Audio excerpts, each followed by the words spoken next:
ಈ ಸಲ ನೀವಿದ್ದೀರಾ ಅಂತ ಕೇಳ್ತಾ ಇದ್ದವರು ಈಗ ನೆಕ್ಸ್ಟ್ ಏನು ಅಂತ ಕೇಳ್ತಾ ಇದ್ದೀರಾ. ಒಂದು ಕತೆ ಹೇಳ. ಒಂದು ಊರಲ್ಲಿ ಒಂದು ಕಾಗೆ ಇತ್ತು. ನೀವೆಲ್ಲ ಸ್ಕೂಲಲ್ಲಿ ಕೇಳಿದ್ದೀರ. ಅದೇ ಕತೆ. ಆ ಕಾಗೆಗೆ ಹಸುವಾಗಿದ್ದಾಗ ಒಡೆ ಮಾಡ್ತಾರ ಅಜ್ಜಿ ಹತ್ರ ಹೋಗಿ, ಅಜ್ಜಿ ನಮ್ಮೊಂದು ಒಡೆ ಕೊಡ್ತೀಯಾ ಅಂತ ಕೇಳ್ತಾರೆ. ಅಜ್ಜಿ ಪ್ರೀತಿಯಿಂದ ಒಂದು ಒಡೆ ಕೊಡ್ತಾರೆ. ಕಾಗೆ ಆ ಒಡೆನ ತಗೊಂಡು ಹಾರ್ಕೊಂಡು ಹೋಗಿ ಒಂದು ಮರದ ಮೇಲೆ ಕೂತು ಇನ್ನೇನ್ ತಿನ್ಬೇಕು. ಒಬ್ಬನ ಎಂಟ್ರಿ, ವಿಲನ್. ಕಾಗೆ ಬಾಯಲಿರೋ ಒಡೆನ ಕಿತ್ಕೊಳ್ಳಕ್ಕೆ ಸ್ಕೆಚ್ ಹಾಕಿದ ನರಿ, ಕಾಕ ನೀನ್ ಕೋಗಿಲೆ ತರ ಹಾಡು ಹಾಡ್ತೀಯ, ನನಗೋಸ್ಕರ ಒಂದು ಹಾಡು ಅಂತ ಹೇಳ್ತೀನಿ.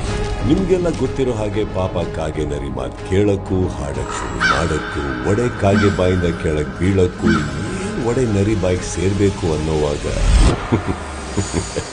ನಿಮ್ಗೆಲ್ಲ ಕ್ಲೈಮ್ಯಾಕ್ಸ್ ಗೊತ್ತಿದೆ ಅಂತ ಅನ್ಕೊಂಡ್ರೆ ಓ ಭ್ರಮೆ.